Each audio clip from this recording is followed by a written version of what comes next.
Aduh sinyal. Dari ya. Aman. Aman ya. Betul. Oh segini ya. Udah. Assalamualaikum Gus. Bisa jelaskan terkait pernikahan seorang muridnya nih di Gusur. Hari bahagia kemarin. Kalau bilang ini dadakan enggak, sudah kita rencanakan dari sebelum Lebaran. Tepatnya sebelum puasa sebenarnya kita sudah. Jadi gini, pas terakhir saya podcast tentang take down LGBT itu sudah kita bicarakan. Karena memang sudah ada rencana sebelum itu. Kemudian mengerucut pas saya di Mekah, Sabrina WA saya untuk bisa membantu pelaksanaan di hari H, terutama terkait dengan dokumen Dedi yang mualaf, karena dulu belum sempat kita urus kan. Akhirnya kita urus supaya di buku nikahnya dia sudah tercatat sebagai muslim. Terus ya akhirnya berlanjut sampai kemudian hari H. Memang dari awal Mas Dedi menghendaki ya nggak usah ribut-ribut lah, yang penting kita nikah. Kira-kira begitu kronologinya. Gus, bisa dikatakan ini kan kayak terkesan tertutup sama media. Seperti apa sih Gus? Sebenarnya bukan tertutup. Memang dari awal dia bilang nanti kalau ketemu media Gus bantu aja ya. Karena memang dia pengen khusyuk. Bahkan sampai jangankan media luar, medsos dia sendiri kan di nonaktifkan selama seminggu. Karena mau fokus di acara kemarin. Makanya bukan apa. Kemarin ketika akad nikah itu yang hadir cuma sekitar 20-an orang, keluarga semua. Dari kedua pihak. Semua keluarga pihak. Itu gimana Gus suasananya? Boleh Suasananya ceritakan sangat syahdu karena memang kita konsep begitu simple di lokasi yang sama, cuman sekitar 20 orang. Saksinya kebetulan Pak Jaksa Agung, beliau minta saya untuk bisa menghubungi Pak Jaksa Agung karena memang Pak Jaksa Agung juga dulu saya kenalkan dengan Mas Dedi dan dekat, beberapa kali hadir di podcast kan. Kemudian sama Ayah Hendro Priyono. Kemudian full keluarga, gak ada orang luar sama sekali. Mungkin ya, kecuali saya. Keluarganya siapa? Keluarganya Sabrina, ada semuanya. Bapak ibunya Sabrina ada. Yang menanyakan langsung bapaknya Sabrina. Saya hanya dampingi, saya khutbah nikah. Kemudian yang sebagai wali langsung bapaknya si Sabrina. Kemudian rentetan acaranya ya, jadi kita masuk ruangan, kemudian yang duduk di situ kedua mempelai, kanan kiri Pak Jaksa Agung sama Pak Hendro Priyono, kemudian saya berjajar 3, samping kiri saya walinya si Sabrina, saya di tengah, kemudian samping kanan saya Pak Penghulu.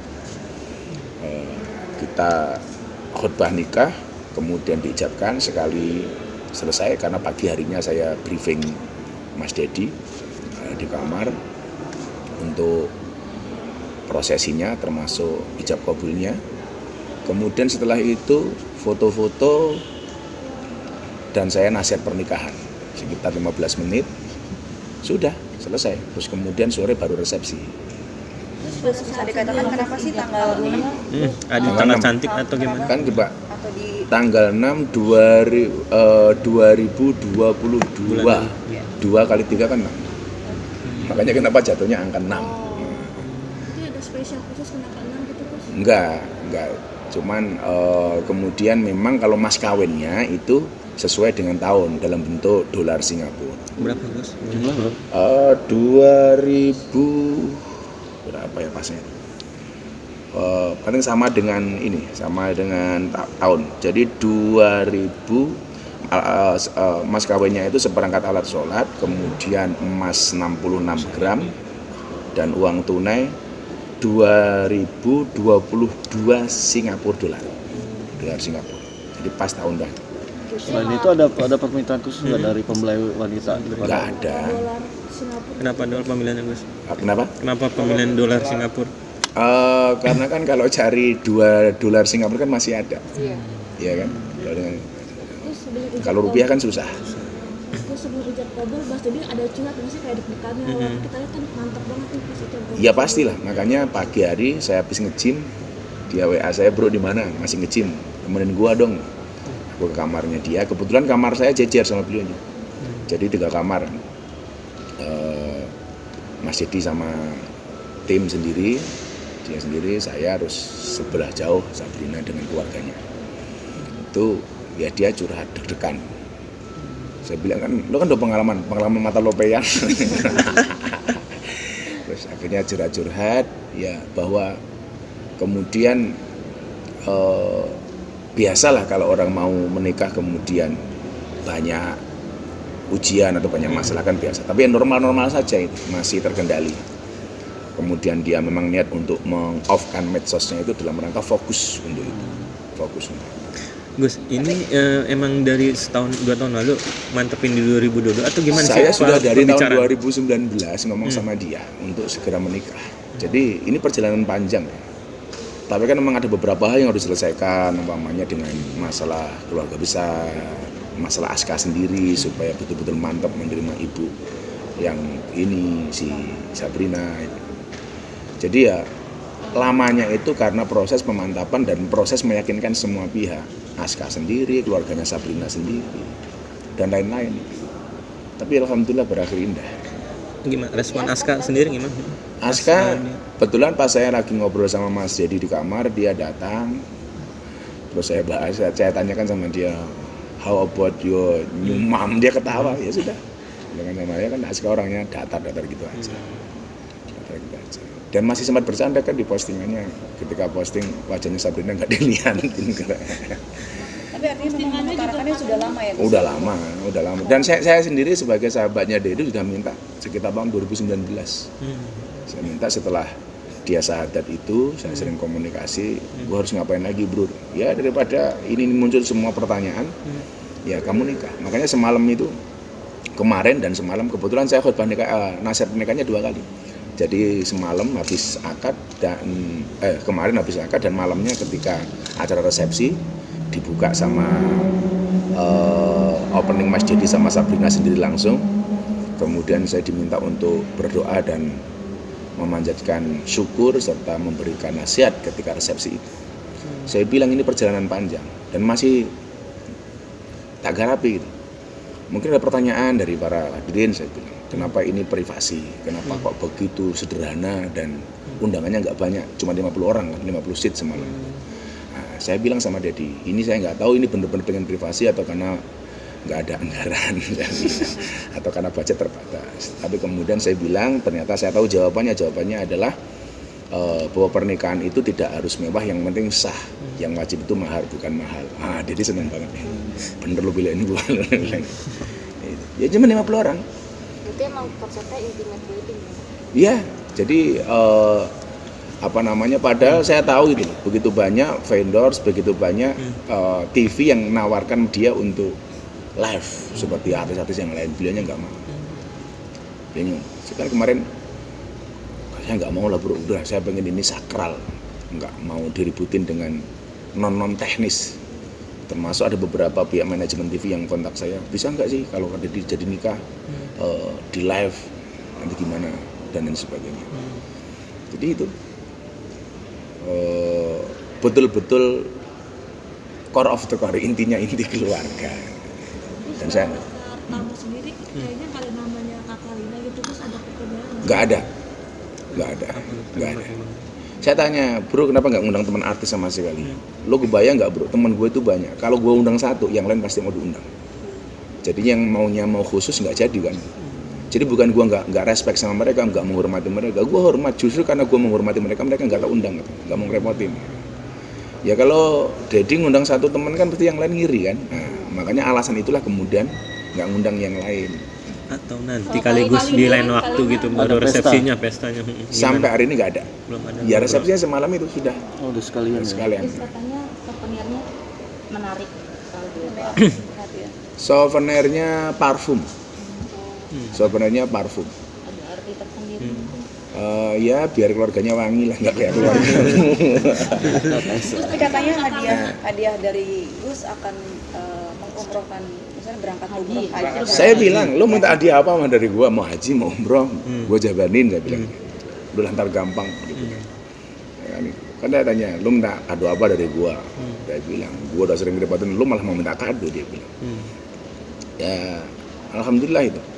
Kalau dari daftar undangan tuh mungkin yang orang luar semalam resepsi itu ada Pak Andro Priyono dengan Mas Dias, kemudian ada Mas Gilang sama Mbak Sandi.